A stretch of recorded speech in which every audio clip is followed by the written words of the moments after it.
Buenas tardes a todos. ¿Sabías que la gran mayoría de los seres humanos preferimos creer en lo que ya creemos y no cambiar de opinión respecto a un acontecimiento o creencia, ya que esto requiere de un esfuerzo mental excesivo para cambiar de punto de vista, aunque hayan pruebas de lo contrario, de que estamos equivocados? Hola, ¿cómo están? Soy Carlos Drombo del equipo de infidelidad.com.mx. Hoy en este espacio que tenemos para hablar con los especialistas, tocaremos el tema de las noticias falsas o fake news, como se conoce en inglés. Durante la siguiente hora entenderemos desde tres visiones diferentes este fenómeno. Desde el ámbito legal tenemos a la licenciada Laura Valenzuela, experta en difamaciones y noticias falsas. Ella es egresada de la Universidad Iberoamericana con mención honorífica en licenciatura de Derecho, además de 3 posgrados en diferentes áreas. Ha realizado actividades docentes, fundó el despacho Valenzuela Abogados, ha participado en múltiples procedimientos en materia familiar, incluyendo juicios de divorcio. Durante toda su práctica profesional ha ejercido derecho corporativo, derecho mercantil y procedimientos contenciosos civiles, mercantiles y administrativos. Okay, damos la bienvenida a Laura. Por otro lado, desde el punto de vista o el aspecto de la salud mental, tenemos a la psicóloga Ruth Axelrod, con licenciatura, maestría y doctorado en la Facultad de Psicología de la UNAM. Actualmente es directora del Centro de Estudios de Posgrados de la Asociación Psicoanalítica Mexicana. Es autora de múltiples artículos en libros y revistas nacionales e internacionales, psicóloga y psicoanalista en práctica privada con niños, adolescentes, adultos y parejas. Además, también es coautora del libro Comprende la infidelidad. Y para hablar desde el punto de vista de la salud física, el doctor Armando Soberanes, con más de 30 años de experiencia como cirujano, terapeuta familiar y de parejas, con un diplomado justamente en COVID-19 por la Organización Mundial de la Salud. También es coautor del libro Comprende la infidelidad. Hoy les damos la bienvenida a estos 3 especialistas con los que estaremos hablando de lo que mencionábamos, las noticias falsas. Como ustedes saben, este es un ambiente donde hablamos de temas que ayuden a las personas a mantener una salud y un bienestar emocional con información real, creada justamente por especialistas como los que tenemos hoy en día, en diferentes disciplinas, con el único objetivo de ayudarlos en su desarrollo humano. Hoy nuestro tema son las noticias falsas. Entonces, para empezar, quisiera que tuviéramos un contexto de qué son las noticias falsas. Se habla que las noticias falsas es información creada como si fuera real, con intención de desinformar. Por favor, Laura, para entrar en contexto, ¿nos puedes explicar qué son las noticias falsas? Que nos des tu punto de vista desde lo legal, por favor. Bienvenida. Gracias, buenas tardes. Con mucho gusto. Mira, estuve investigando, por ejemplo, la UNESCO tiene una definición de malinformación, que es una fake news, ¿no? Como le conoce todo el mundo, en donde clasifican que casi todas las noticias falsas parten de información fidedigna para poder crear otra información que contiene cuestiones falsas a efecto de causar un impacto para que la gente la crea.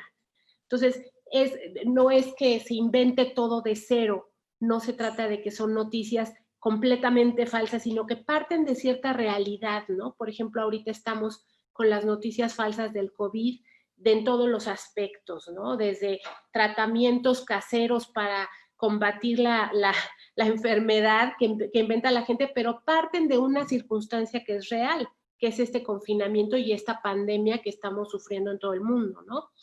La Organización Mundial de la Salud incluso ha hecho varias publicaciones en relación con lo que llama la infodemia, porque pues esto de la pandemia ha traído un cúmulo de noticias y se ha hecho una especie también de pandemia de la información. Y lo que dice, sí, mucha de esa información es real, pero también mucha de esa información contiene cosas que no son tan reales y que hace que la gente pierda la confianza en saber en qué va a creer, en qué no va a creer, a qué le hace caso, a qué no le hace caso por el cúmulo de información. Si nosotros analizamos todo lo que ha pasado, por ejemplo, en México, y esto es a nivel mundial, ha habido una serie de información falsa de todo tipo. Por ejemplo, hubo un audio que fue muy difundido de un muchachito que estaba hablándole pues a algún conocido para decirle que el ejército mexicano iba a salir de 4 a 6 de la tarde cierto día para difuminar o diseminar el virus porque querían hacer un control demográfico en el mundo. Tan la gente que se lo creyó que a mí me llegó por varios lados, ¿no? Luego hubo otra chica que estaba hablando de una fiesta en donde decía que de lo que se trataba era de terminar con la cuarentena y entonces iba a haber gente infectada, entonces estaba convocando a una fiesta para que supuestamente la gente acudiera, se contagiara, creara defensas y terminar con la cuarentena. Digo, hay cosas que rayan en el ridículo, pero el problema es que la gente se lo cree y mis compañeros seguramente podrán dar más explicación de por qué nos creemos estas cosas, ¿no? Pero incluso ha habido noticias con un ámbito de carácter legal que rayan ya en lo serio. Aquí en el municipio de Naucalpan empezaron a parar automovilistas y a multarlos porque no traían puesto tapabocas. Al punto de que inventaron un acuerdo de cabildo que tenía todo el formato de los acuerdos de cabildo con papel membretado del cabildo, con una serie de disquenormatividad en donde estaban exigiéndole a la sociedad que saliera con tapabocas y si no que iban a ser sancionados por el juez calificador. Extorsionaron a un montón de automovilistas al grado de que uno de los miembros de cabildo tuvo que hacer un Face Live y tuvo que difundir que esto era falso, que en el periódico, la Gaceta Oficial del municipio no se había hecho esta publicación, que el cabildo ni siquiera se había reunido ese supuesto día en el que hicieron la noticia, pero hubo incluso pues autoridades involucradas, tanto policías de tránsito como jueces calificadores a los que les presentaban al automovilista y les ponía una sanción y los señores pues o pagaban o daban su dádiva, ¿no? El gran problema de todo esto, además de las consecuencias psicológicas, sociales que se están generando, porque obviamente, pues ya de por sí vivir la pandemia considero que es una cuestión muy estresante para todos. No estamos acostumbrados, no sabemos qué es eso, estamos aprendiendo. Yo creo que de los que estamos aquí no habíamos vivido eso, salvo la gente que haya vivido en alguna guerra, pues, y tampoco creo que sea lo mismo, ¿no? El problema es que esto genera todavía muchísimo más estrés y ha habido una serie de violencia intrafamiliar, o sea, para empezar con los médicos, ¿no? Hubo también noticias de que los médicos contagiaban, las enfermeras en Jalisco bajaron a equipo médico de un transporte público y lo rociaron con cloro, pues sí, ahí hay un delito, por ejemplo, ¿no? Pero no en todos los casos se pueden tipificar las conductas como ilícitas, ¿no? Y ante esta falta de normatividad para que la gente se abstenga de difundir cosas de este tipo, pues estamos con una infodemia en donde todos estamos siendo víctimas de y qué creo, que no creo, qué es cierto, que no es cierto. Hay cosas que parecen muy reales, otras que sí rayan en lo ridículo. Y bueno, pues como todo, la impunidad hace que la gente pues se despache con la cuchara grande, como yo digo, y se sigan de frente difundiendo este tipo de cosas que están generando más estrés, más problemas de violencia familiar. Yo creo que hay una fila ahí de divorcios para cuando abran los juzgados, de por sí la situación que estamos viviendo del encierro y luego la convivencia, que si no se toman medidas para tener una convivencia sana, más aparte todo este estrés que se genera, pues suicidios, ¿no? Entonces, a mí me gusta, este es un marco general de lo que está sucediendo, ¿no? Y bueno, pues cedo la palabra a mis compañeros para ver sus opiniones. Sí, porque justamente parte de esto es que las noticias falsas no son de hoy, o sea, no es No, hoy que se estén dando. Yo creo que durante la existencia del ser humano han habido noticias falsas. ¿O ustedes qué opinan? Cedo la palabra en el este problema caso. es ahora con las redes sociales que se Claro. diseminan tan rápido, ¿no? Sí, Y en 10 minutos una noticia falsa la conoce todo el mundo, o la conoce mucha gente, ¿no? En muy poco tiempo.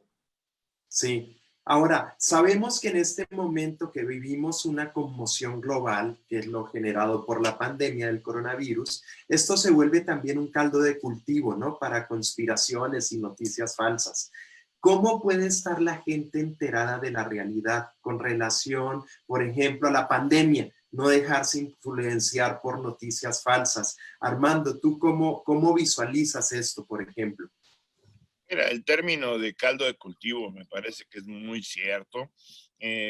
Justamente yo estaba pensando tocar ese término de caldo de cultivo, porque el caldo de cultivo ya estaba.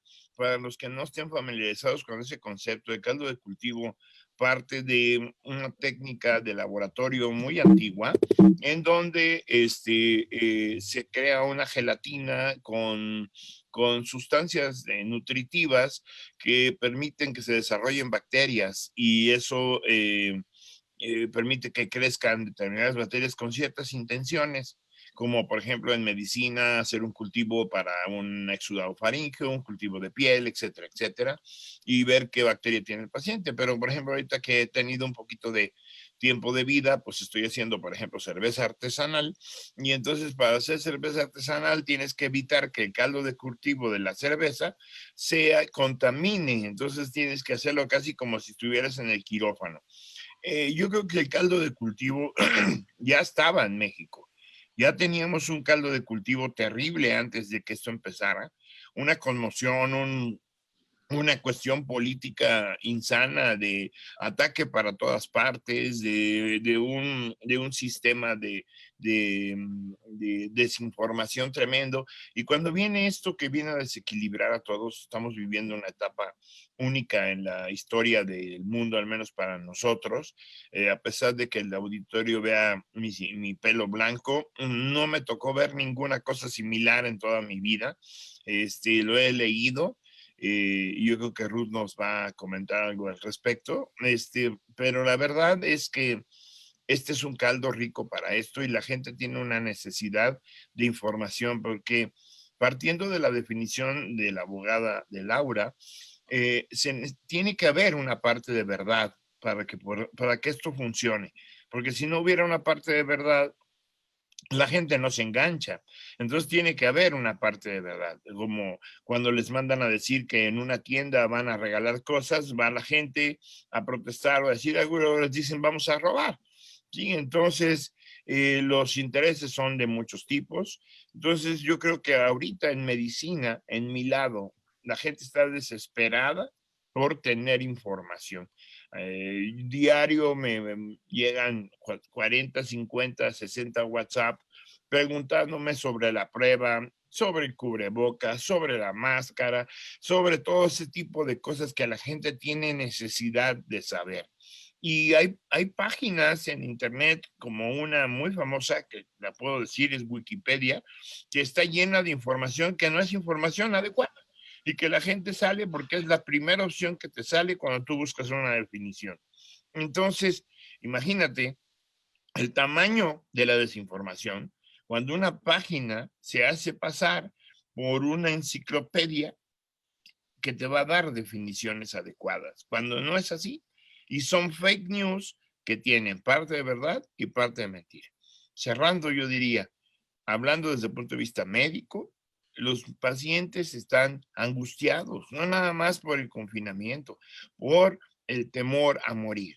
El gobierno maneja la información como es su obligación de manera sutil, de manera no clara. Pero seamos claros, coronavirus requiere para controlarse de dos cosas. Una vacuna o dos, que te dé y no te mueras. Y las opciones ahorita en los próximos 2 años es que te dé y no te mueras, porque vacuna no va a haber. Probablemente a finales de este año estará lista una vacuna que hay que echar a andar y luego tardarán un año en replicarla y poderla tener para todo el mundo. Así que vamos a tener COVID 2 años. ¿La gente tiene que salir a la calle a trabajar? Sí, señor, así tiene que ser. ¿Y se va a contagiar? Sí, señor, es la única opción, contagiarse y pedirle a Dios que no se muera. Los tratamientos han ido avanzando, modestamente, sin ser infectólogo. Tengo más de 50 pacientes que por alguna u otra situación he diagnosticado a distancia y que van muy bien. He hospitalizado el 10% y el tratamiento funciona en la mayoría de los pacientes. Cuando llegan a tiempo, cuando la patología de fondo no es muy grande. Entonces, la angustia es grande.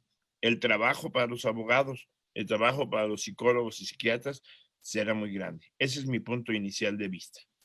Sí, Armando, antes de darle la entrada a Ruth para que nos hable ella desde el aspecto emocional, quisiera con estos dos puntos que tú mencionas del coronavirus, uno de la vacuna y otro de que te dé y lo sobrevivas, generes esos anticuerpos, que hay de cierto que sí está volviendo a dar a personas que le ha dado ya el coronavirus.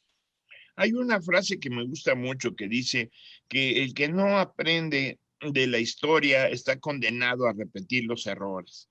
Y eso en medicina es como una ley santa. Sí, es verdad. En realidad no sabemos casi nada de coronavirus, de COVID-19. Sabemos de otros coronavirus y hacemos analogías, pero no sabemos exactamente cómo se comporta este virus. Si partimos de SARS-1, la primera vez que tuvimos una pandemia seria por coronavirus en el humano, porque en los animales se ha tenido coronavirus desde hace mucho tiempo, y no se contagian al hombre, nosotros sí a los animales. Esta situación es una situación que nos debe quedar muy, muy claro.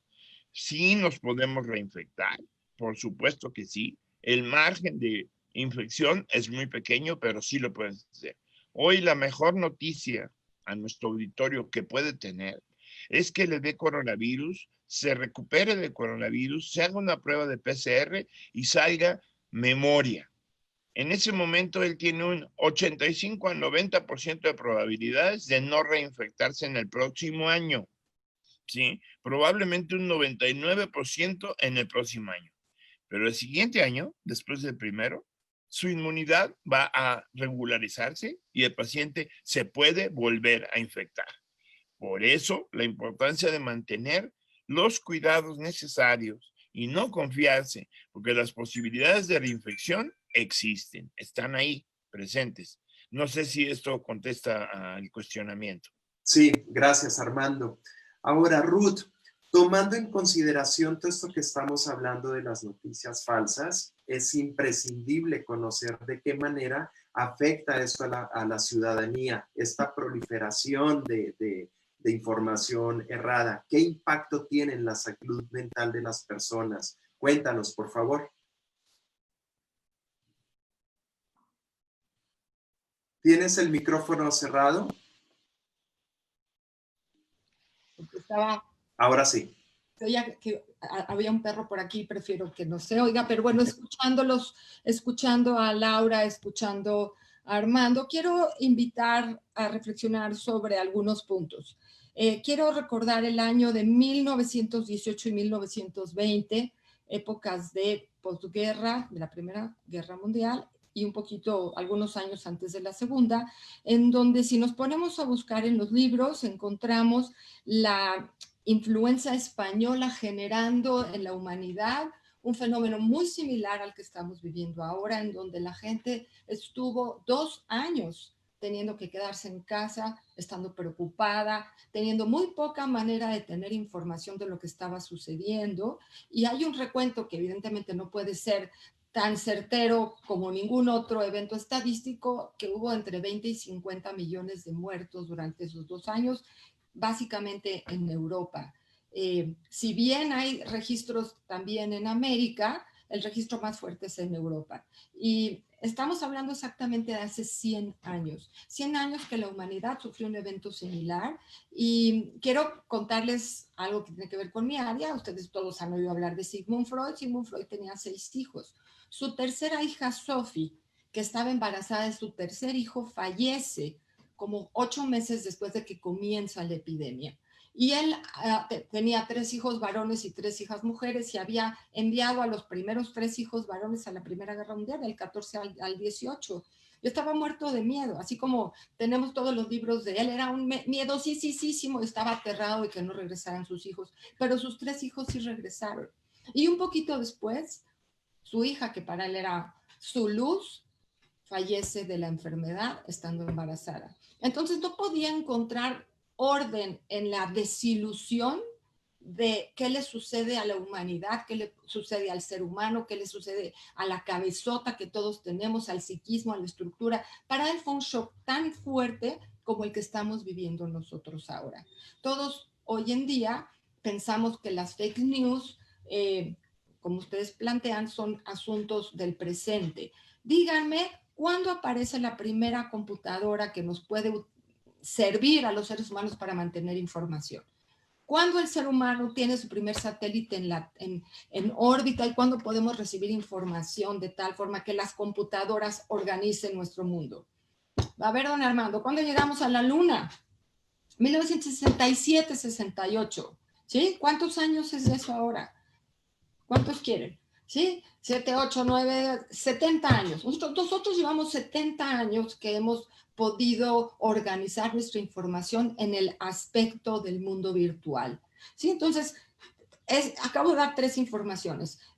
1920, 2020, estamos en un ejercicio de ciclicidad de la evolución de la cultura y de la humanidad. ¿Sí? El segundo capítulo que quería marcar, llevamos solamente 70 años de los 10,000 años, los 10,000 millones, no sé, años que lleva la Tierra como Tierra y de la humanidad como Tierra. Solo 70 años en que podemos utilizar los aspectos del mundo virtual, aunque antes tenemos 500 años de tener la escritura o quizá 1000 en donde nos podemos comunicar, ¿no?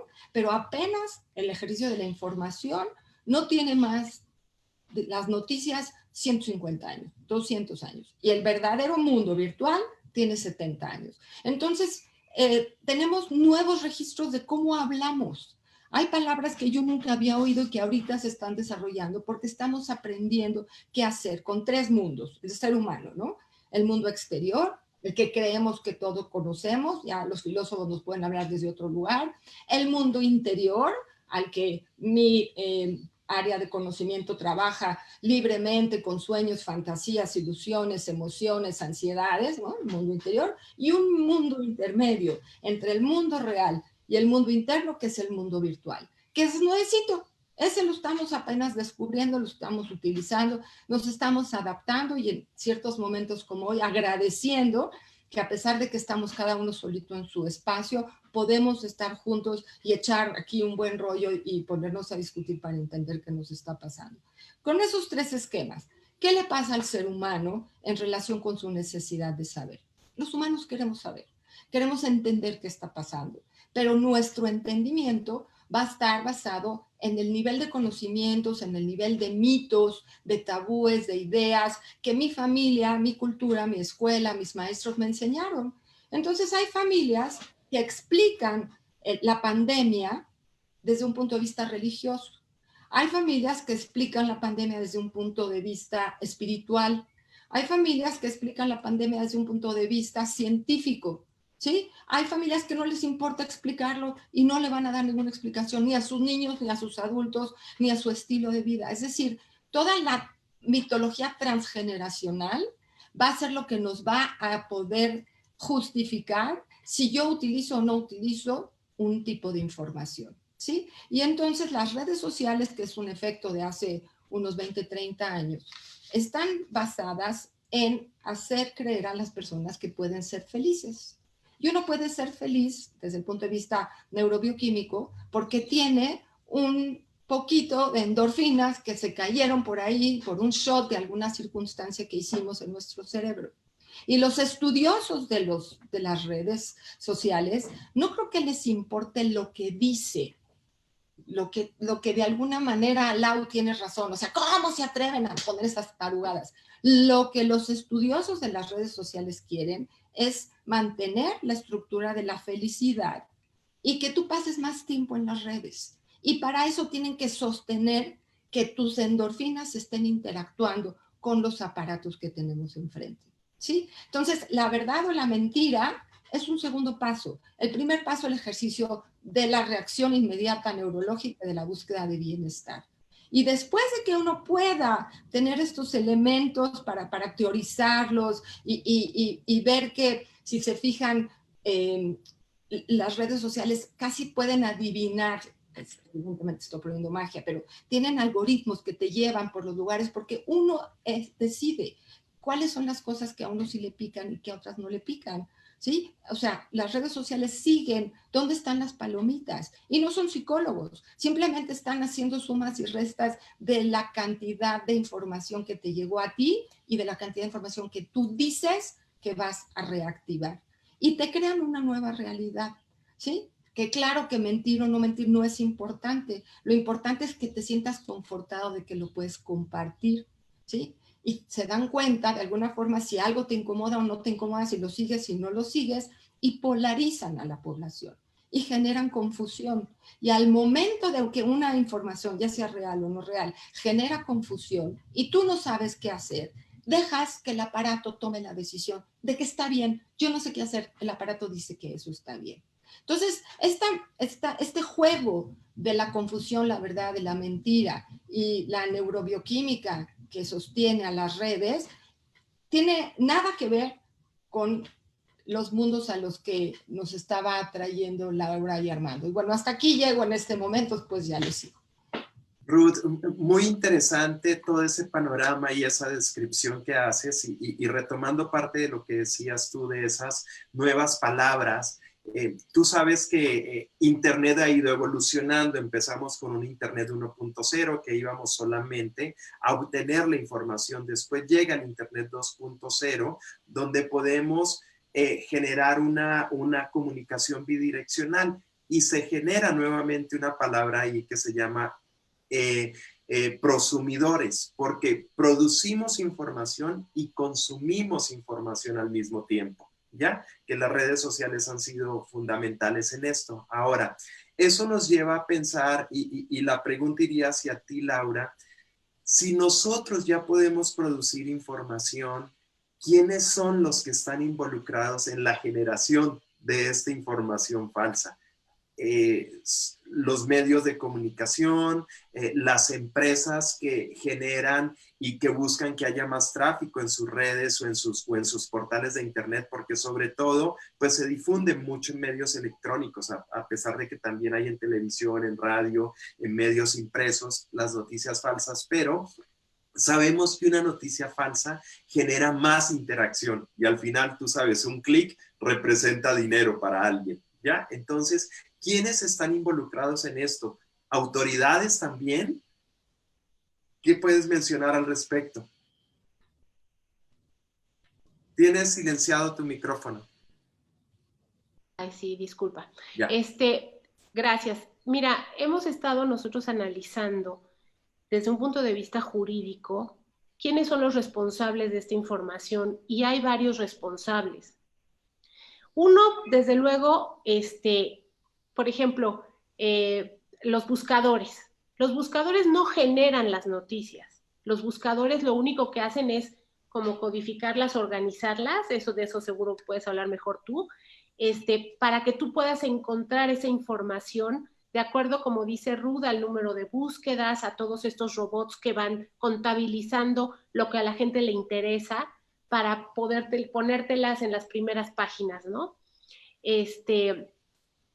Ahí, en nuestra opinión, jurídicamente hay una responsabilidad. ¿Por qué? Porque muchas veces están permitiendo que se difundan noticias falsas que pueden llegar a perjudicar gravemente a un individuo, a una empresa, por ejemplo, las difamaciones, ¿no? Es conocido que mucha gente publica una información falsa, por ejemplo, de una empresa, para poder jalar las ventas y los clientes de esa empresa hacia otra empresa, ¿no? Entonces, hay muchos involucrados. Están los buscadores que pues no tienen luego políticas muy claras o no las siguen al 100%, porque hay casos que están documentados de que incluso se violan sus propias políticas y ellos siguen poniendo la información en sus buscadores. Están, obviamente, la gente que las genera con el ánimo, supongo que hay gente que lo hace con el ánimo de engañar, pero también hay mucha gente que con el ánimo de engañar y no sé, por diversión o no sé por qué, pero también hay mucha gente que lo hace con el ánimo de obtener un beneficio, como este ejemplo que acabo de poner. Y las autoridades, en el sentido de que no hay una reglamentación clara que sancione ni al que la inventa, ni al que la difunde, ni al que la tiene en su página. No tienes mecanismos, muchas veces de eso también tú podrás hablar, incluso para bajar la información. A veces se calumnia a una empresa, se calumnia a una persona sobre actos que no están comprobados, le deshacen la vida a una persona muchas veces, me estoy saliendo un poquito del tema, y no tiene forma de bajar esa información porque no existen los mecanismos, porque no existe una autoridad que obligue. Tienes que meterte a un procedimiento primero administrativo y después judicial para lograr que un buscador baje una noticia, ¿no? ¿Por qué? Porque tampoco los buscadores, las empresas que se dedican a esto tienen interés en bajar esas noticias picosas que a lo mejor les dan muchísimo más publicidad y les dan más gente que las esté consultando para poder vender publicidad. Como tú dices, cada like tiene un precio, ¿no? Y tiene un beneficio. Entonces, como dice Ruth, esto es nuevo para la humanidad. O sea, aunque tenga 70 años el desarrollo de las redes, sí, pero es nuevo. Esto es hoy. Jurídicamente hablando, las instituciones son nuevas. Entonces, se tiene que generar reglamentación, se tiene que generar un cabildeo en las cámaras, y es a nivel mundial, ¿eh? Hay muchos problemas ahorita jurídicos justamente por esa falta de reglamentación escasa en algunos casos, en otros casos absolutamente nula, y no hay mecanismos para obligar a la gente a me bajas eso porque estás perjudicando a fulano, ¿no? Entonces, esa es mi opinión desde un punto de vista jurídico. Sí, ahora, ¿y qué pasa con esas teorías conspirativas, no? Hablan que la tecnología, por ejemplo, hablando puntualmente del COVID, que la tecnología 5G es la causa de la propagación de la pandemia, hablan de que comer ajo ayuda a erradicar el virus, hasta del té de canela que lo cura. ¿Qué opinas, por ejemplo, Armando, de este tipo de cosas? Ya desde un punto de vista médico. Pues desde el punto de vista médico, pero importante la información que tanto Ruth como Laura nos ha vertido en estos cortos momentos, una gran cantidad de información.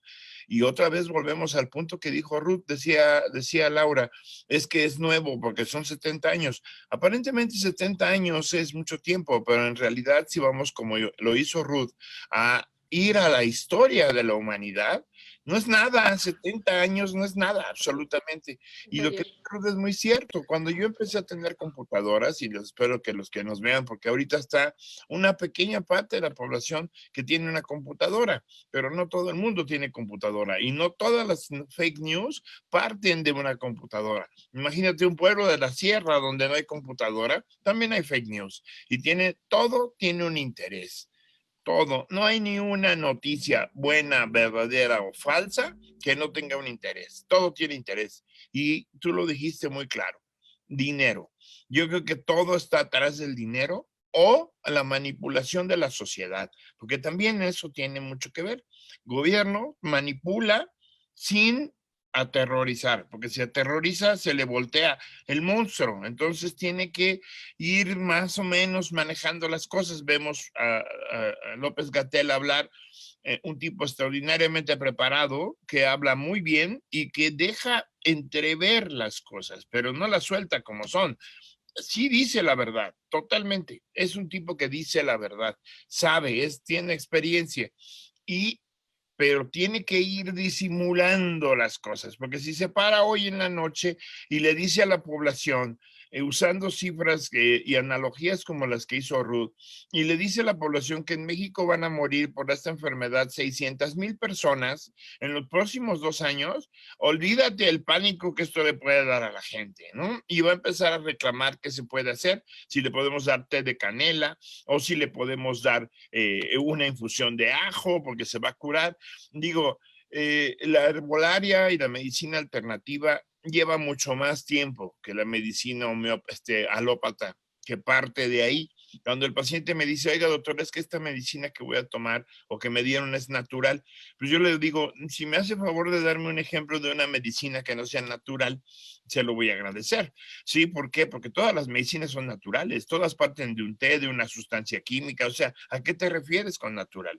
A una fake news, a un truco para que la gente se compre las pastillas del doctor Chunga porque son naturales, ¿sí? Entonces, la necesidad del humano que ya fue tocado de conocer, aunque sea mentira, aunque sea parte de mentira, parte de verdad, no impulsa esto. Si tú ves la comparación de mis nietos, que son 2 perros que tengo, que son mis nietos en este momento, el perro le preocupa si me ve angustiado, si me ve cansado, me ve enfermo, se acerca a mí.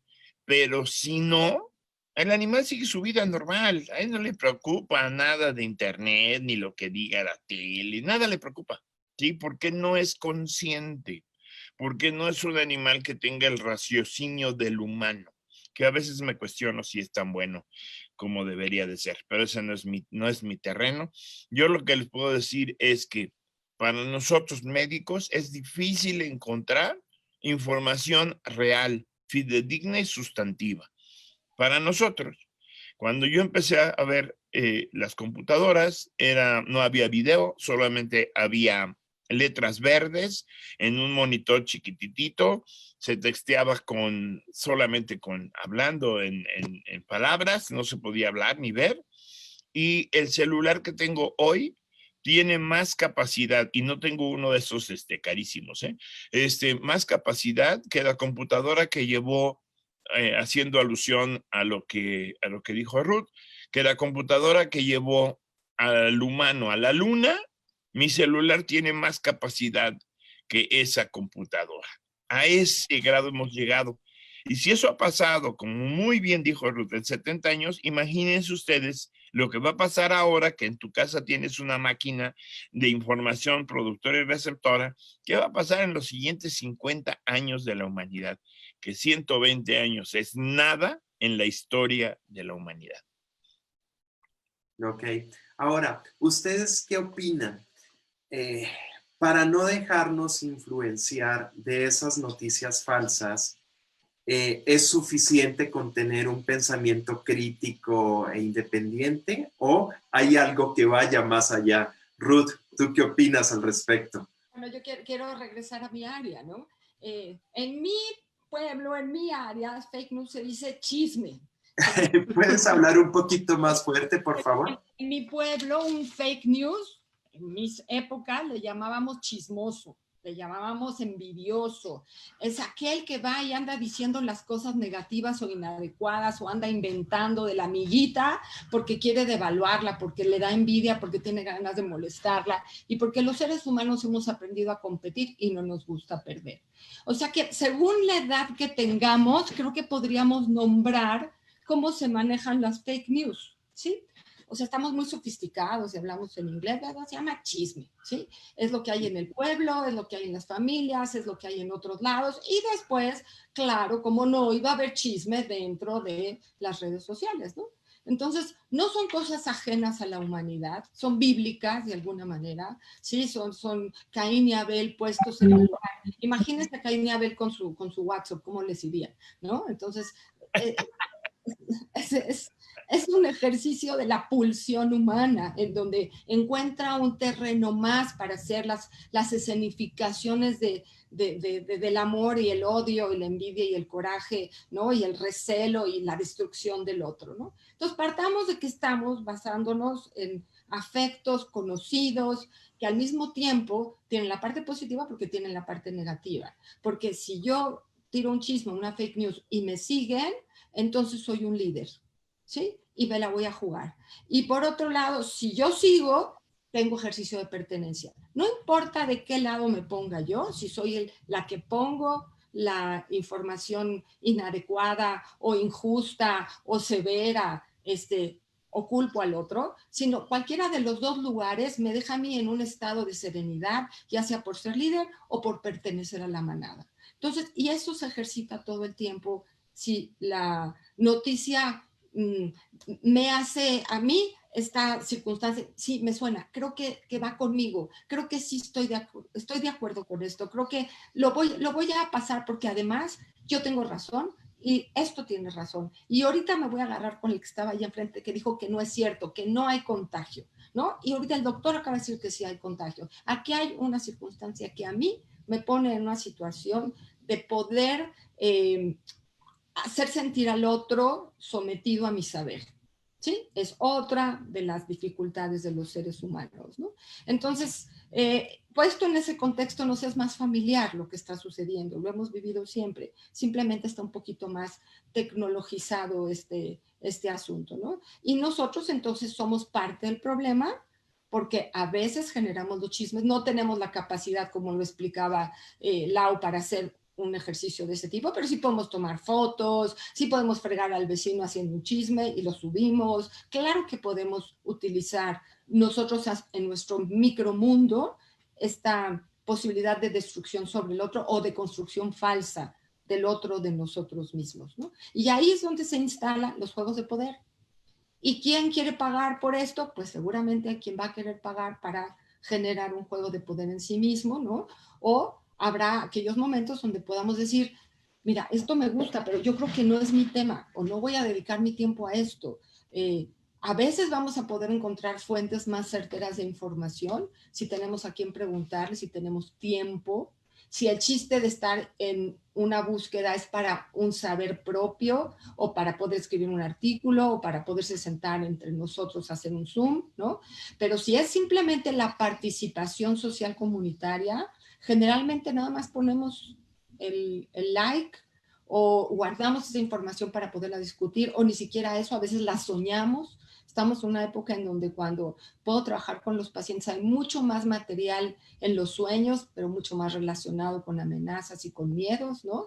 O sea, nosotros tenemos nuestros propios escenarios personales para hacer nuestras propias fantasías y nuestras propias fake news, que cuando tenemos suerte de tener una terapia, ahorita se pueden hacer muchas terapias online, pues limpiamos un poco esa línea de desinformación que tenemos, ¿no? Y entonces a mí me sirve un cuadro en donde pienso que la información es como lo que todos queremos saber, pero nos podemos ir a sobreinformación y entonces llegamos a algo que se llama infoxicación de información, nos intoxicamos de información. Es otra de estas lindas palabras que he aprendido en este mundo actual, infoxicación. O nos podemos decir a la desinformación, ¿sí? Y nos podemos quedar mal informados y ahí entramos a la famosa palabra que acaba de decir Lau, que es infocalipsis, ¿no? Porque por no saber nada, haces tú solito un apocalipsis de la información, que eso es mundo interno. Ahora, eso lleva a complementar algo que nos dice justamente un comentario que nos hace en nuestras redes sociales, en nuestra página de Facebook de infidelidad.com.mx. Laura Irene Mondragón le dice que es complicado diferenciar la información que vale la pena leer, porque pues a veces no sabes dónde encontrar esa información real. Entonces, ¿en qué aspecto me quedo? ¿Me voy a buscar mucha información? ¿Me quedo con lo que leí? ¿O simplemente me olvido y no busco ir al detalle, ¿no? Adelante. Ya, como decía Armando hace rato también, y Ruth también ya comentó, el gran problema es que aún los especialistas en ciertas materias a veces caemos en este tipo de información falsa. La noticia esta que yo comenté de los policías de Naucalpan, pues yo al principio me la creí, me mandan el acuerdo de cabildo y tiene toda la apariencia de ser algo verídico y de ser algo legal. Y entonces le pido a mis colaboradores, a ver, empiecen a buscar y nos metemos a la Gaceta y no está, ay, qué raro, no sé qué. Y tuve que discutir con algunas personas porque me decían, es que aquí dice, ¿no? Y yo, sí, pero no está publicado. Esa es la forma que yo como abogada tengo de verificar. Ahora, tenemos otro tipo de situaciones ahorita que están sucediendo en donde las autoridades no están respetando los lineamientos y hace todavía más difícil. La semana pasada manipularon el diario oficial de la Federación. Y no me voy a meter al tema, porque es un tema diferente, pero lo manipularon. Entonces, hoy por hoy, a lo mejor en la mañana, yo veo el diario oficial de la Federación, veo una publicación de un decreto, y después la autoridad dice, híjole, creo que la regué, y lo saca. Y entonces yo lo vuelvo a consultar, y entonces, de verdad, en mi mente hay, estoy loca, o qué onda, yo lo vi en la mañana, ¿no? Confusión, claro. O sea, lo único que generas es confusión, y aún la gente que tú, Ruth, me imagino que en tu área también debe haber una bola de noticias falsas, como decía Armando, en la parte médica, en la parte jurídica las hay. Imagínate si tenemos nosotros ciertas formas de verificar las cosas a la población en general que no es experta en ciertos temas. Digo, a mí me llegan a cada rato cosas de remedios, ¿no? Pues lo lees y no sabes nada de medicina, dices, ¿será?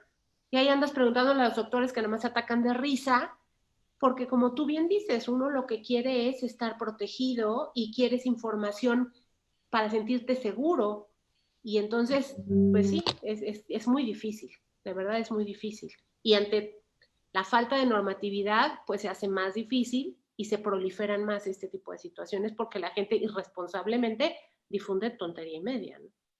Sí, ahora para ir concluyendo y para darles herramientas a todo nuestro auditorio y todos nuestros seguidores respecto a la afectación que esto puede tener en cada uno de ellos desde el ámbito emocional, desde el ámbito de salud física, ¿qué puede hacer una persona?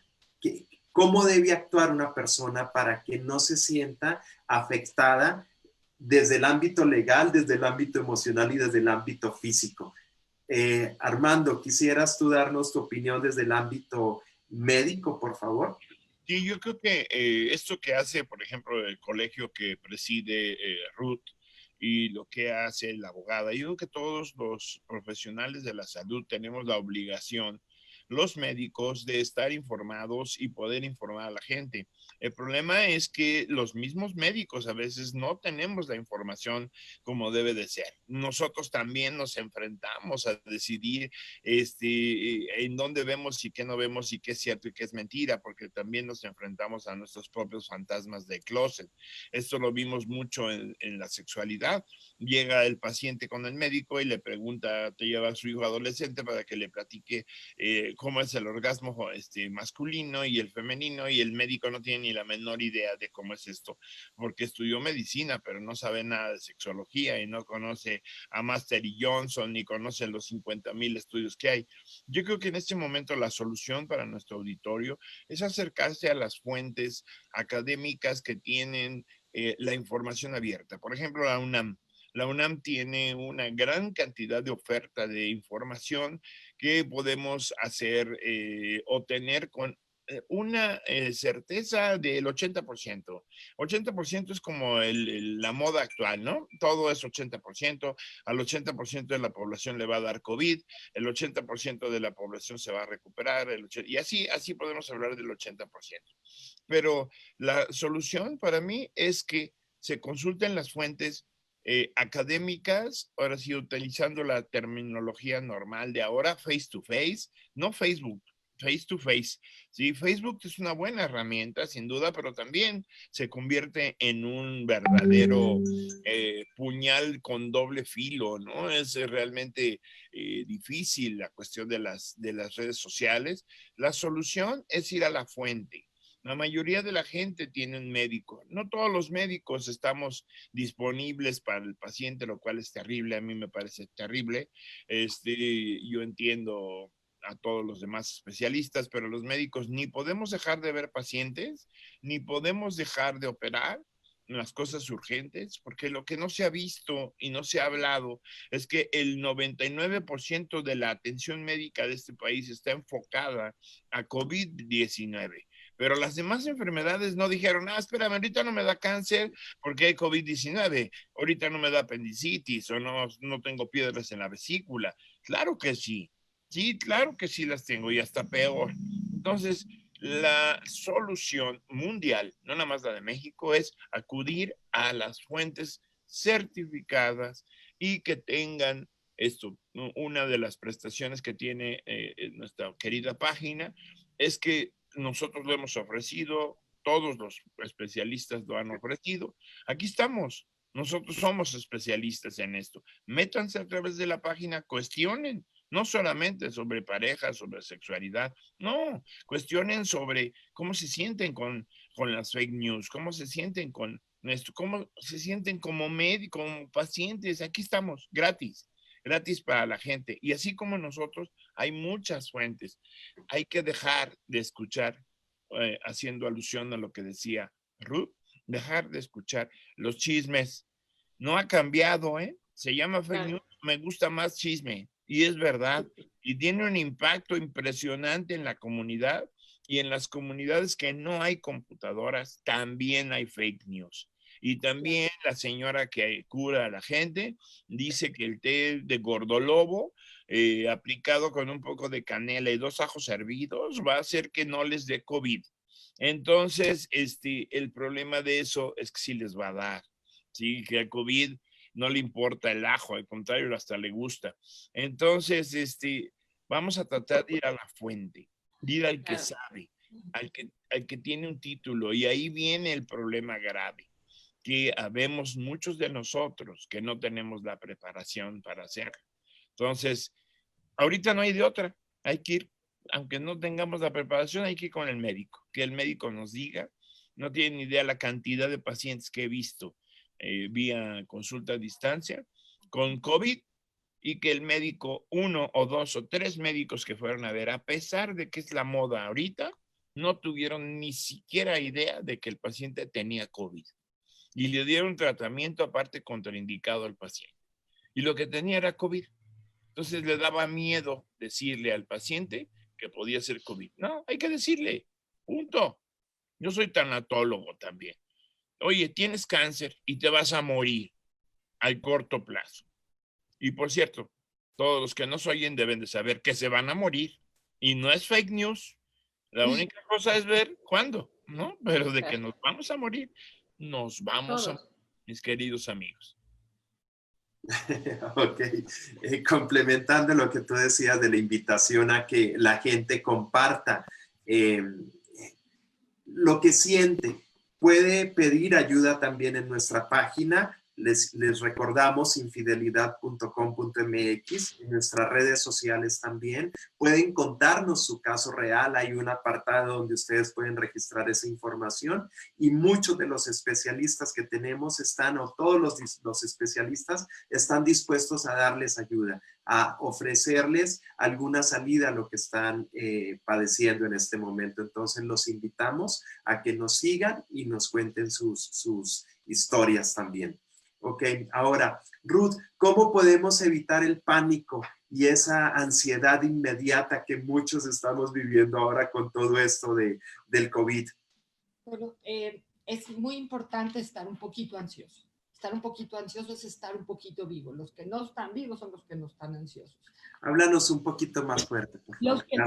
Los que no están vivos son los que no están ansiosos. Los ansiosos, los vivos, somos nosotros que estamos atravesando una situación de estrés más allá del estrés cotidiano. Estamos generando ya una situación de estrés crónico, ya más de 3 semanas, refiere a un estado en donde estamos muy alertas, estamos muy asustados, todos estamos muy sensibles, toleramos menos el ruido, toleramos menos a la esposa, toleramos mucho menos las cosas, nos cuesta trabajo en la organización del día. Sí, hay como el síndrome del estrés crónico, nos cae a cada uno de una forma, aunque no queramos. Entonces, este estado de alerta que nos sirve para sobrevivir, tiene que ser al mismo tiempo también nuestra herramienta para pensar que si nos cuidamos, saldremos de este estrés crónico con poquito estrés postraumático, porque es un ejercicio de aprender a vivir con algo que no sabíamos cómo, que no sabemos qué nos va a pasar. Entonces, la palabra trauma tiene que estar incluida en nuestro ejercicio de la autorreflexión para que tengamos un poquito de compasión por los que están junto a nosotros y por nosotros mismos. Esto está difícil, pero no es imposible, ¿sí? Entonces requerimos de muchos mecanismos de autocuidado, entre ellos saber que lo que entra en nuestro sistema, ya sea por nuestros ojos, por nuestras orejas, lo que comemos, lo que respiramos, las temperaturas, la ropa, todo lo que tiene que ver con nuestro cuerpo requiere un poquito más de atención. No se vale tener frío, no se vale tener exceso de calor, no me puedo deshidratar, no me puedo enfermar, y si me enfermo tiene que ser algo que no vaya a ser aquello. O sea, enfermarse hoy en día es un tabú, ¿no? Porque entonces nos morimos de miedo de que no vaya a ser o si vaya a ser y si tenga síntomas. O sea, hoy en día enfermarse es un, ¿cómo te digo? Es como un pecado, ¿no? Antes robar era un pecado, hoy no importa, nada más no te enfermes, ¿no? O sea, hemos modificado mucho la ética de lo que nosotros necesitamos durante este proceso. Y quizá pudiésemos poner en la línea de la ética lo que vemos y lo que escuchamos. ¿Ok? Entonces, si yo voy a ver información que me hace daño, las solicitudes ya no veamos noticias. No veamos noticieros, no lastimemos más nuestro sistema nervioso central con imágenes o con fantasías, porque yo veo una imagen y yo me hago 10 fantasías, que yo sé qué hacer después con ellas, ¿verdad? Ni mi psicólogo me aguanta la cantidad de cosas que yo le digo que me imagino, ¿no? Entonces, si yo puedo controlar la información la más certera, si me llegan cosas en WhatsApp o en Facebook, ni las quito. Esas no son las que me van a ayudar. Definitivamente no.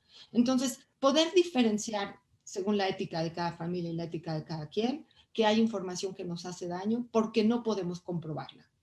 ¿Sí? Esa es la ética de pasar positivamente por esta situación de estrés crónico, que refiere a que todos tenemos que ser responsables de cuidarnos. Y quería, ya para cerrar, que una de las cosas difíciles de esta circunstancia es que antes, cuando yo era chiquita, decíamos, yo quiero tener pareja, quiero tener esposo y no me quiero morir sola. Y quiero morirme con mis hijitos y mis nietos y mis abuelitos. Y toda esta fantasía de la familia ideal que me iba a acompañar del nacimiento a la muerte. Yo no sé qué ha pasado hoy, pero esos mitos están todos en una caja oscura horrible, porque la gente que tiene que morir o que le toca morir, se tiene que ir sola al hospital. No puede ser acompañada por sus seres queridos. Se va a quedar sola y se va a incinerar sola con unos seres que no son los que tienen que ver con la fantasía. Entonces, tenemos que enfrentar un momento en donde nuestras ilusiones se tienen que modificar. Se caen las viejas, tenemos que generar nuevas, ¿sí? Nuestra forma de morir está siendo diferente, nuestra forma de hacer duelos es muy diferente. Creo que es un tema que podríamos hablar la próxima vez, y coincido con Lau, así como con Armando, de que si alguien quiere comunicarse con nosotros o quiere pedir ayuda emocional, hay muchísimos lugares en donde nosotros podemos ofrecerles esos teléfonos, esas vías, o incluso entre nosotros estamos ofreciendo el servicio gratuito para aquellas personas que lo requieran. Y muchas gracias por este tiempo, Carlos, muchas gracias, Lau, muchas gracias, Armando. Gracias a ustedes también. A ti, Ruth, y antes de darle la palabra a Laura, te vamos a invitar para que hablemos sobre esa nueva forma de vivir el duelo, ¿ok? Para que hagamos un programa muy interesante, porque se me hace un tema que que nos hace replantear nuevas formas de vivir sobre todo ese duelo, ¿no? De muchos paradigmas que tenemos. Laura, ¿con qué nos quedamos? Mira, un poco confirmo lo que dicen mis compañeros. Creo que tienen toda la razón. Creo que hay que tratar de buscar fuentes fidedignas e institucionales, ¿no? O sea, yo entiendo también esta parte de estar viendo noticias todo el día, de verdad te contamina. Creo que sí tenemos que estar enterados, pero también podemos nosotros graduar esa información en el sentido de, ok, a lo mejor voy a ver un resumen de noticias, el que dice las cifras oficiales y ver cómo va mi país y ver cómo va mi municipio y ver cómo va, si puedo salir, no puedo salir, qué medidas tengo que tomar, porque es importante para cuidarnos y para cuidar a los demás. Y otra cosa de la que no hemos hablado mucho y que sí creo que es un tema de responsabilidad social, es no difundamos noticias de las que no tenemos certeza que son reales. Creo que también es una forma de cuidar a nuestros seres queridos, a nuestras amistades, a nuestros conocidos, y no estar siendo parte de esta infodemia, ¿no? Que está haciendo tanto daño, en todos los aspectos. Yo dejaría también esa recomendación. Creo que seamos responsables y dejemos de difundir cosas que no nos constan o que no tenemos certeza de su realidad. Sí, fíjate que iba a hacer dos cierres, concluir con 2 puntos, y uno justamente es eso. Cuando nos llegue información, antes de nosotros compartirla, preguntarle a esa persona que nos la envió si sabe la fuente. Si esa persona dice, no, es que me la mandaron, ya, olvidarte de esa noticia, ya, de no difundirla.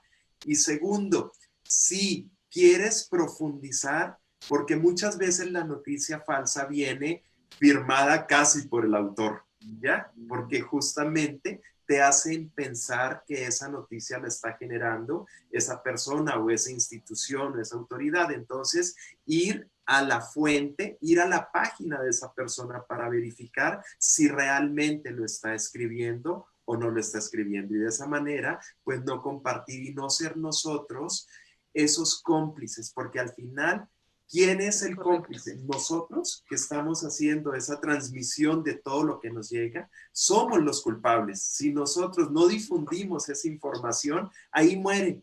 No le damos, no la convertimos en una bola de nieve para que no nos afecte en todo esto que hablábamos anteriormente. Entonces, tener precaución, ser muy mesurados con identificar si vale la pena que sigamos haciendo crecer esa bola de nieve o que ahí muera y no darle más trascendencia a eso. Pues bueno, en nombre de todo el equipo de los que formamos infidelidad.com.mx, de todos los especialistas, que además nos estuvieron acompañando otros especialistas aquí en esta transmisión, también el doctor Hugo Joffé, la doctora Janet Reifer, el doctor Miguel Ángel también estaba por aquí. Muchas más personas nos estuvieron acompañando, pues un saludo a todos ellos. Agradecerles a ustedes, Laura, muchas gracias por estar aquí, por tu tiempo. Sé que gracias a ustedes. Para ustedes cambiar la agenda por estar a esta hora, hacen muchos movimientos, se los agradecemos. Ruth, muchas gracias, sé que hiciste un viaje algo cerca, pero es un viaje que de todos modos tienes que prepararlo para llegar acá. Armando, nuevamente gracias por tu tiempo, gracias a todos y nuevamente escríbanos. Tienen las redes, tienen la disponibilidad de estos especialistas para ayudarlos. Recuerden, para que puedan ustedes mejorar y tener una mejor vida, un mejor desarrollo humano. Entonces, para eso estamos en infidelidad.com.mx. Nuevamente, mi nombre es Carlos Drombo, les mando un saludo de todo corazón, un gran abrazo, libre de coronavirus, y nos vemos dentro de 8 días aquí con un nuevo programa. Gracias. A todos.